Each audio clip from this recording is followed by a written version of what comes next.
Hello, EnderSword here again with another replay from the Gold League. Today we're going to be looking at a Protoss versus Protoss featuring Clbull, who posted this replay on TeamLiquid.net strategy forums, and his opponent is going to be elecktro, the Protoss player over here on the right side of the map.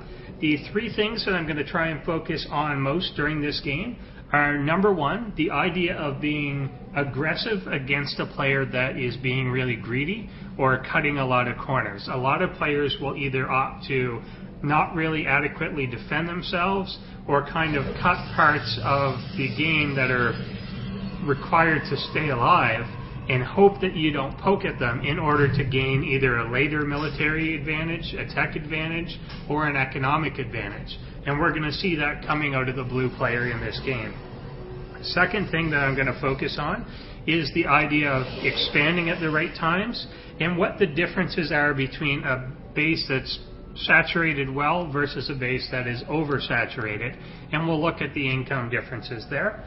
The third thing that I'm going to look at is just macro production throughout the game, whether you've got enough facilities, whether you're actually producing out of the facilities available to you, whether you're floating a lot of money, and of course whether you're supply blocking yourself at certain points in the game, and all of those can add up into some pretty big differences. Towards the end of the game, I will discuss a little bit of micro and more just general positioning and engaging as an army, not super micro stuff, but just preparing to engage, what you should be aware of, things like that. So as we look at Clbull's base, he's pretty standard here, normal stuff going on. We've got a gateway, we've got an assimilator, blah, blah, blah. Over at Electro's base, we've just got a gateway, and he's going right to a cyber core before going for that assimilator. Little behind, in some senses. This is later than a lot of people get that gas, but not a huge deal. The thing that I really want to point out here is that Clbull took a peek around that base, and he only actually saw, I can't see it too great on that shot, but he only actually saw this gateway that was here and didn't end up getting to see the cyber core go down or assimilator going down, and he let himself just get moved out by this probe that was chasing him. He could have stayed in this base a lot longer than that. This zealot's not going to be able to chase him out because your probe is faster. You can just run, do circles around the base like this. He would see this going. He would see Kronos going down on the warp gate. He would see that a gas was taken but not a second gas. Basically, you could scout a lot longer in this base. Don't leave until they force you to leave. Otherwise, you're just giving up free information. He would know that there's two gateways, whereas he at home is going gateway and then a robo. With that information, you can then adjust what you're going to do, what you're going to build.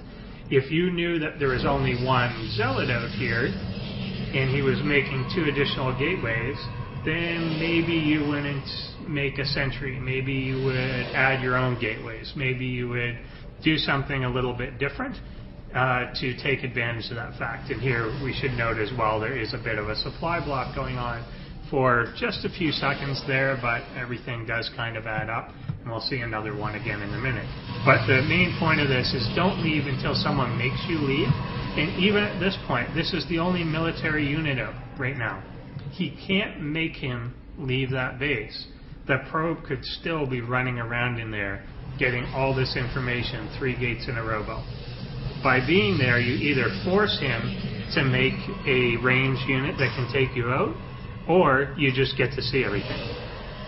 Here again, we get another supply block going on. Unfortunately, this one is quite a bit longer. It's over about 15 seconds or so that happens. So again, just delaying production out of these for early things. This would be pretty important. He's still got more of an army than Blue has, but if he's never supply blocked himself at any point, he'd have maybe 1 or 2 more units out, not a ton, but it would actually be enough to go and just attack Blue outright, because Blue is essentially cheating economically. Electro has decided to not defend himself almost at all in favor of getting up production facilities ahead of time and then putting down a nexus at a fairly early time, particularly in PvP, you just don't see this. So this is a really greedy thing to be doing.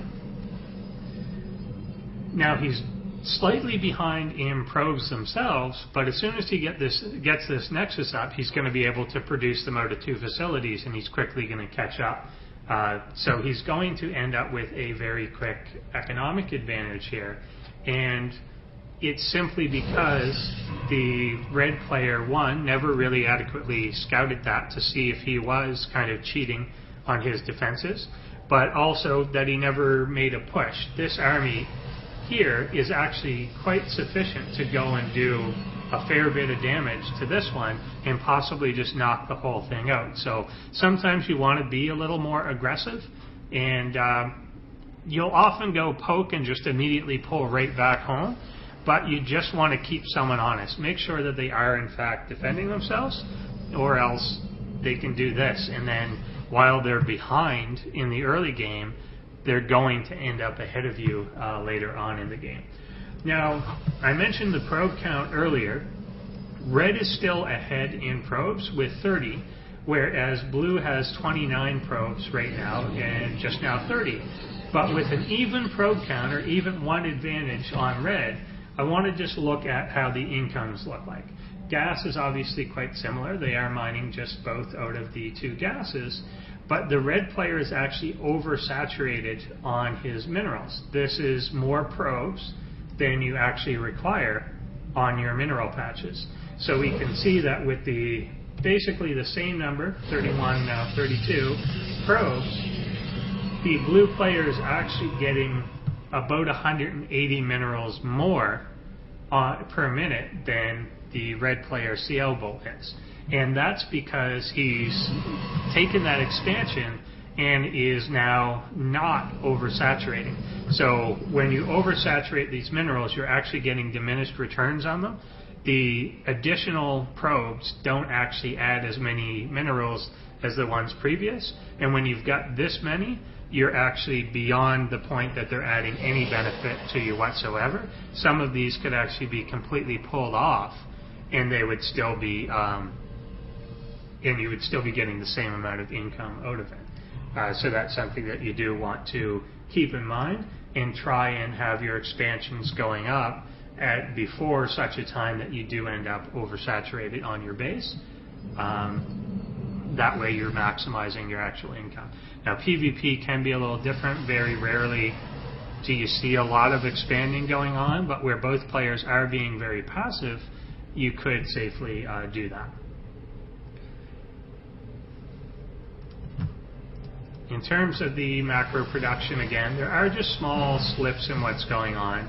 The robo facility was unused there for a little while. It may be that he was holding off to wait for the robotics bay to get done, but try not to do that. You could have easily gotten out another immortal before that Colossus was started. And just overall in gateway count, to be on 2 now bases completely mining with only 2 gateways and 1 robotics facility is just kind of crazy. You've got way more income than that is allowing you to spend. So he does rightly throw down more facilities, but you want to tend to put these down before your expansion actually gets up. This even off 1 base, you can produce more than that, even off 1 base, to a gateway or 2 gateways in a robo. So there should have been more to begin with, just to start with. But also when you do expand, make sure that these facilities are put down before you start seeing the income out of that. And obviously when you are about to have your production facilities done, try and make sure that you have also put down pylons so that when they are done you can immediately use those, and you don't come into this situation where you realize they're done and then immediately your supply blocked and you're waiting even longer. So you had the income to make out of these for quite some time, but you're then waiting 60 seconds for them to make, and another 25 seconds to actually get the supply from them, and so on. So you're just putting yourself behind, and you can start to see the money actually climbing up there. Red is actually kind of unaware of what's going on in the game. He doesn't even have first-hand knowledge that there is an expansion here. He does have an observer somewhere around the map. I'm not sure where that ran off to, but there was one around, but he doesn't have any knowledge about this. If you feel that you're getting observer blocked, try and get something like hallucination. It's very hard for them to actually stop a hallucinated phoenix from going around and taking a look, so he would actually know what was going on Electro's side of the world. Electro also has control over the watchtower, and this has been uncontested all game. A single probe just holding this could obviously be knocked out by anything. Just send a stalker over and try and take control of that. Then you know whether there is movement going around the map. Right now, Clbull is just very, very blind to everything. And so when this proxy pylon starts coming up, he doesn't know what his opponent's army composition is, doesn't really know anything that's going on, and of course doesn't realize that he's behind in the Colossus count. Being behind there obviously is a result of, again, Electro being pretty greedy early on with teching up quicker, getting more production quicker, and just saving his money as opposed to actually defending himself. Overall here, the armies themselves are pretty even. I'm just going to pause before this battle to kind of discuss that part. But, so we've got, well, the third Colossus just came out, but it's not actually with the army yet. It is back home. You do want to try and rally that forward if you are actually going to engage. You don't tend to want a lot of your army, particularly this is about 12 supply of your army, that is completely sitting back home, and you've only got a 10 supply advantage in the game. Well, this is 12 of it right there, and another 12 of it is in your worker count. So this army, even though by these numbers is 10 supply up, it's actually 14 supply down compared to the blue army.